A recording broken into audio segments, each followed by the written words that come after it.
that it tells if the slaves were American or Creoles. So 1840 was a time when there was a labor shortage in a sense. There weren't enough people enslaved here to do all of the labor on the plantations. So many slaves from Virginia, Tennessee, states further north, were sold and purchased here to work on the plantation. So if you were visiting the plantation at that time, you would be hearing French, English, and Creole all spoken. So in 1820, cotton production was still in full swing on the Olivier plantation. And it was white cotton that was picked and processed and exported, but there was also a native brown cotton that was grown here that people used for their own needs here in Louisiana. And what you see here is called a cotton press. So the cotton would be picked and then compressed into bales. And this is a cotton bale over here. Bales usually weigh about 500 pounds. And this picture shows a little bit about how the cotton press worked. So there would be long beams or poles sticking out on either side, and there's a mule or a horse harnessed at each side, and the animals would turn the press. So that's why the big shaft in the middle looks like a screw, because this large top piece would be turned and screwed tighter and tighter by the horses or the mules going around in a circle to finally press the cotton into the bale. Wow. Show you a little bit about what the cotton would look like on the plant. There would be a little ball or a bowl that as the plant would mature and dry, the bowl would open and you could see the cotton. So this bowl would be ready to pick. It's a little pointy, so it would hurt a person's fingers after a while picking the cotton, but you would develop calluses on your fingers so that you wouldn't get cut as much. But it was hard work and sometimes it hurt.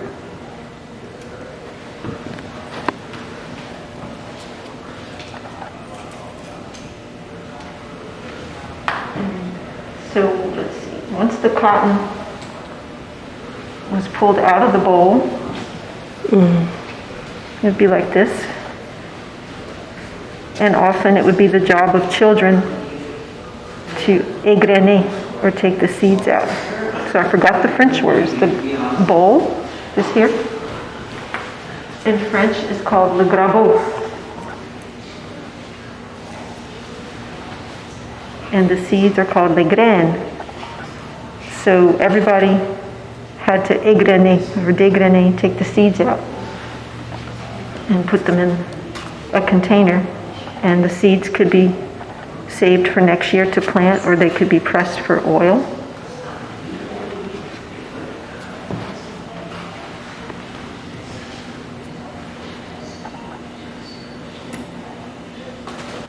So to turn the cotton into cloth, it had to be carded and spun into thread. Ça c'est les écarts, the cards. So here's my cotton with no more seeds in it. Oh wait, I missed one. Let me get those seeds out or it might mess up the card.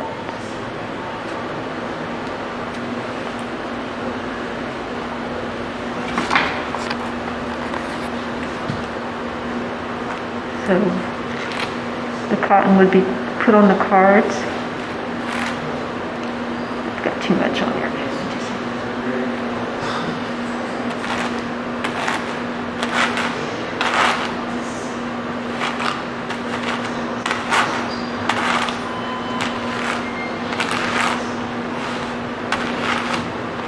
See how it's starting to get a direction going?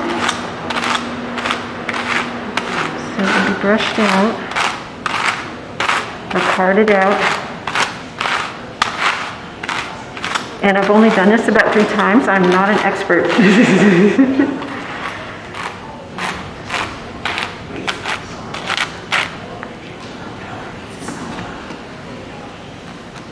And this is called in French le cardon, or in English they call it the rolag.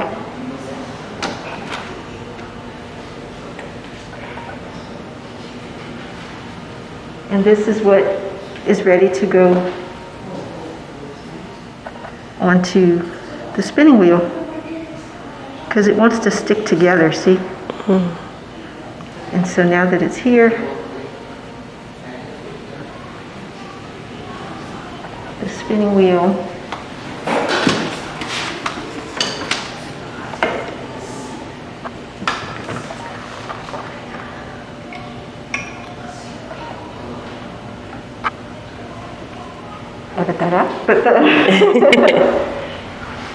but as the spinning wheel would turn, the shuttle turns, and if you hold some tension, then you get a nice strong thread. Here's that same thread on the shuttle. And the shuttle is passed through here to weave the cloth. So you pass the shuttle and then push the pedals down, and the thread that goes through is going to be trapped, and it's going to make the next row of fabric.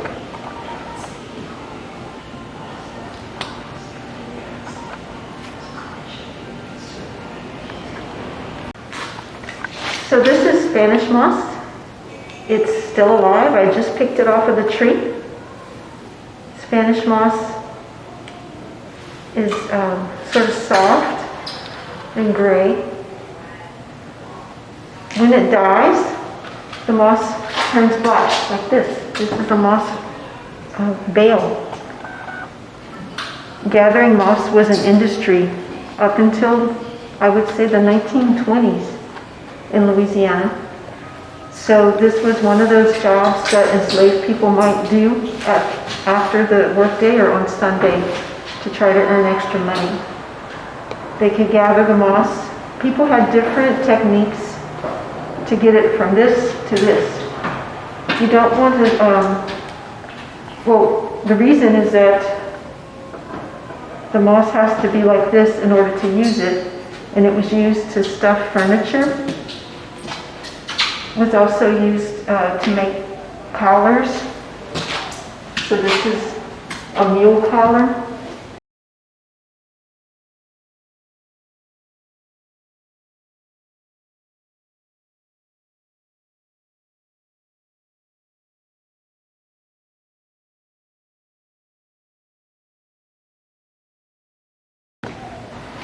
The moss inside helps to make it cushiony, and it would be covered over with fabric.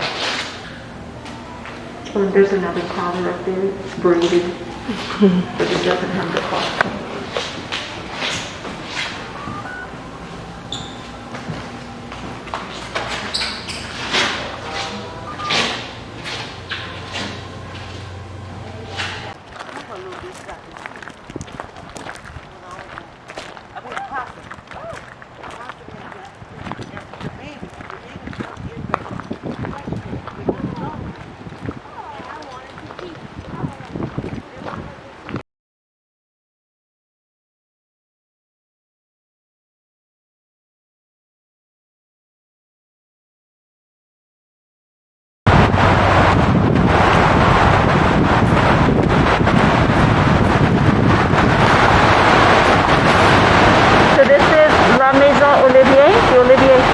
Built in 1815. There were about 1 or 2 dozen plantations and homes like this in and around St. Martinville before the Civil War.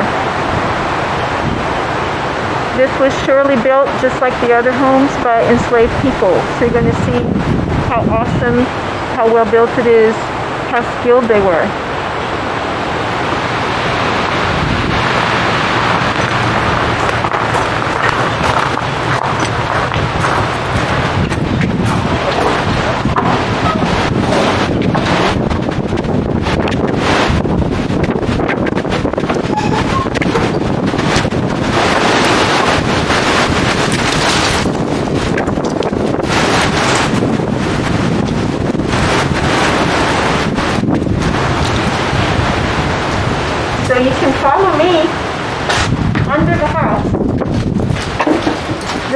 of architecture is called a raised Creole cottage. All the old houses in our area are built off the ground. That's for ventilation and also in case of flooding. But if you could afford to, you had your house built all the way up off the ground so that you could use the area below for work and for storage. That was important because the area under your house was one of the coolest spots around. There's no air conditioning, so this is a good place to be in the summertime. And there's no refrigeration, so this is also the coolest place to store food. This house was built using mortise and tenon joinery. It's an African technique. And what that means is it's built with no nails. So the pieces of wood are fastened together. They're shaped, they're cut and shaped to fit together, kind of like Legos. So you'd have another beam that would come through here. Sometimes there would be a hole here so you could drive a peg, but not necessarily. Just the joint made like this is strong.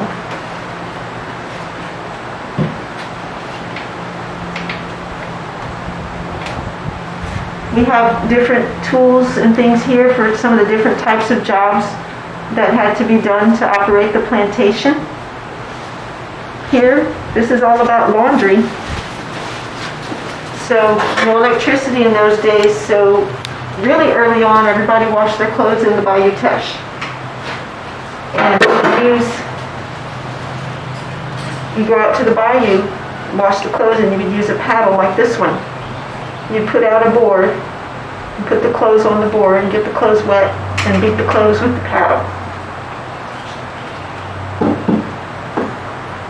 And then later there were wash tubs and plungers, so the tub would be filled with water, and then the clothes would be plunged up and down. If you have a top-loading washer, there's an agitator, right? It looks kind of like that. But before electricity, women were the agitators. They had to wash the clothes this way.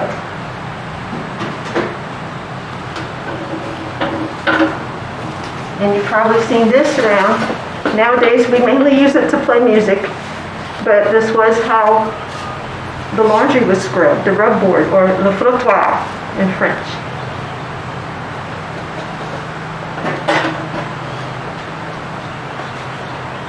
And there were different kinds of irons.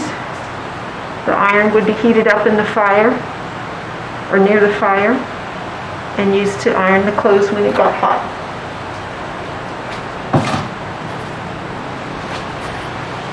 We have saddles here for the horses and some tack for the horses.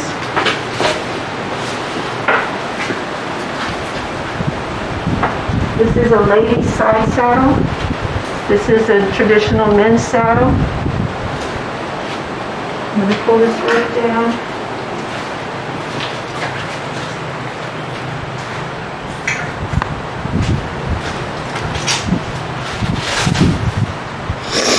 This is a broom, a push broom. And the bristles are made with corn shucks.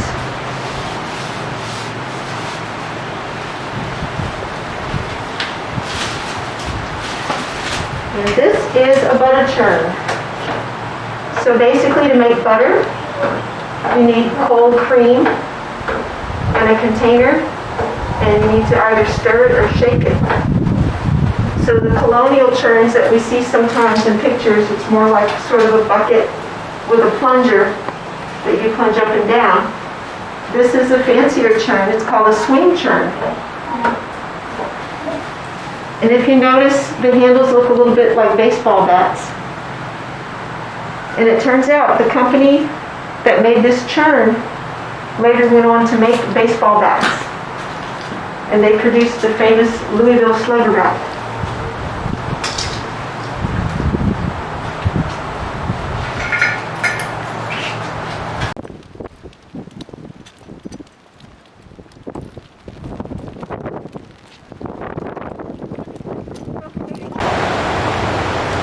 So this is a Cypress Cabin. It was built in 1940 by Mr.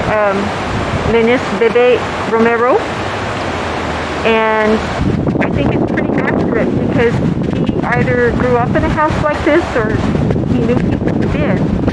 I'm only 54 years old, and I had an aunt who had a house like this.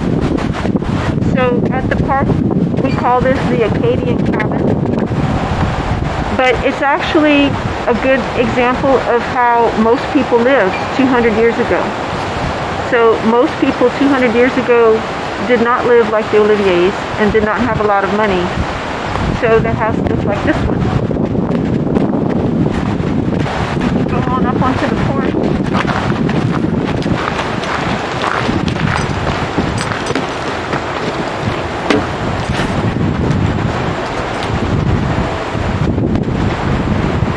So most of us are familiar with the idea of a porch, but may not have thought about why we have porches. When we look at this type of house, we can look at houses the Acadians had in Canada and houses people had in France. They look pretty similar, but there's no porch. That's because the porch is an African architectural feature. In Canada, it's mostly cold weather, so you want the sun to shine on the walls of your house to help keep your house warm. In Louisiana, by adding a porch, it keeps the sun off of the walls of the house and helps to keep the house cooler. So you may have noticed there is a ladder on the front porch. It goes up to the attic. And the French word for attic is le grenier. But in Louisiana, we have another French word for the attic, la garçonnière. Le garçon means boy. La garçonnière is the place where the boys sleep. So boys typically slept in the attic. Even at the Olivier Plantation house, the bedroom upstairs was likely for the girls, and the boys slept in the attic.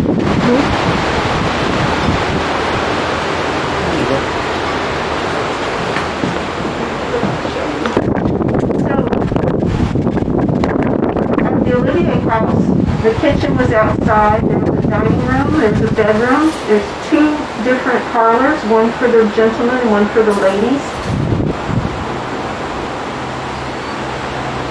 So most folks 200 years ago, whether they were enslaved or whether they were free, had a house something like this.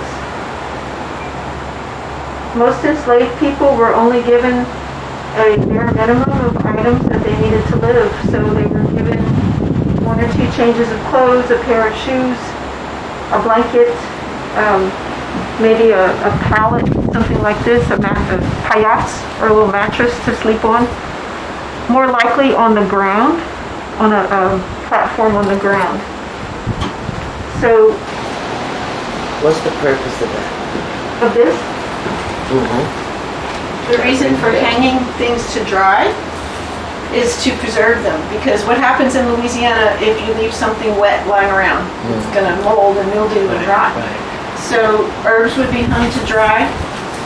Here they've hung some garlic to dry to help preserve it. They could use the garlic all winter. I still do that. The okra is hanging to dry so that they can take the seeds out to plant next year.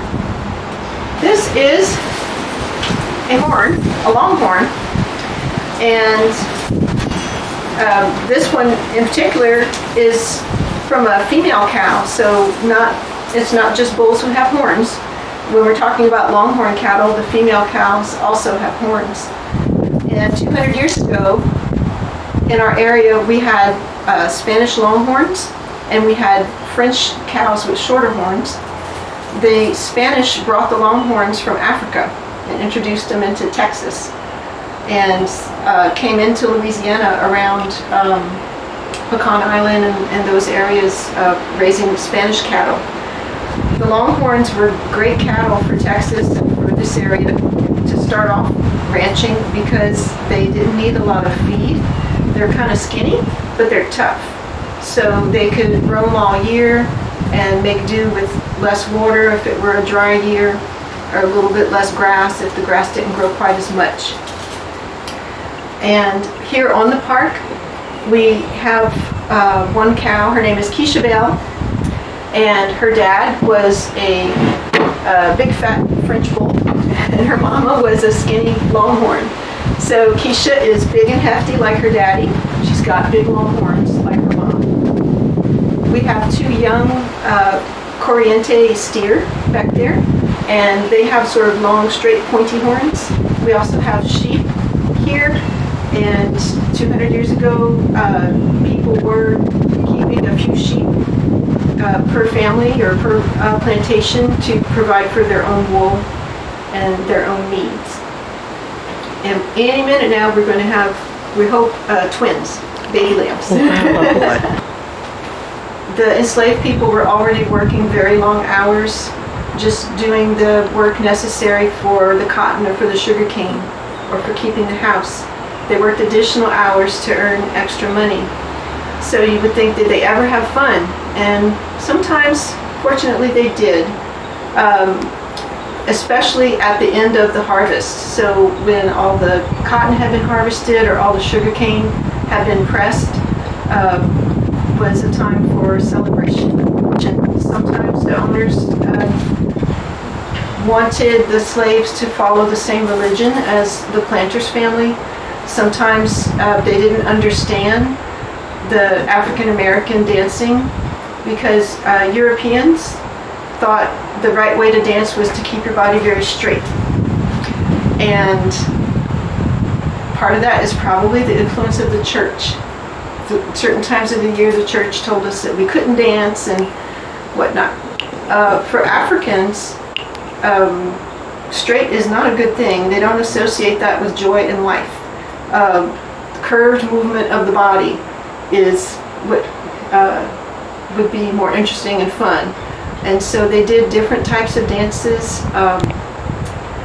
The Anglo-American slaves did dances. One was called the buck dance. One was called the wing. And another dance was called the jig. And the French Creole slaves also had dances. One was called the pile chocta. And that was a dance, well, the English dances I just mentioned, you can find on YouTube. There's some really nice, there's a professor at Duke University who demonstrates all 3 in about 3 minutes. It's great. I haven't found any videos of the French dances, but sometimes you can find descriptions. So pile chocta was one dance where the woman would dance in the center and the man would dance in a circle all around her and really, I guess, try to impress her.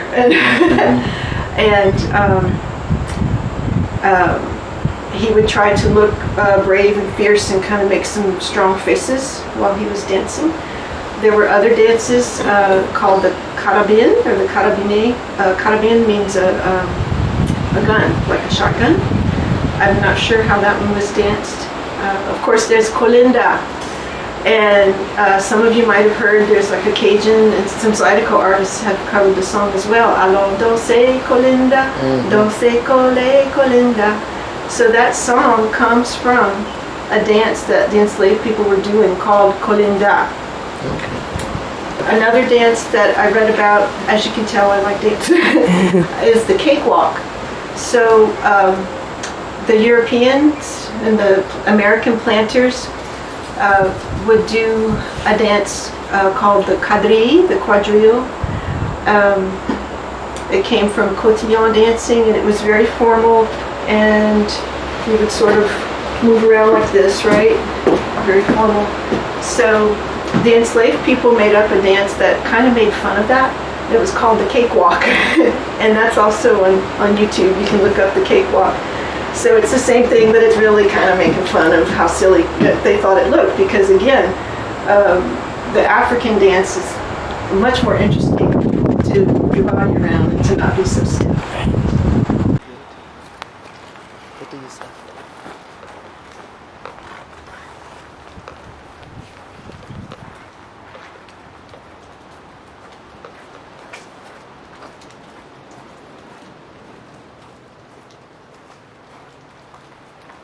Stop.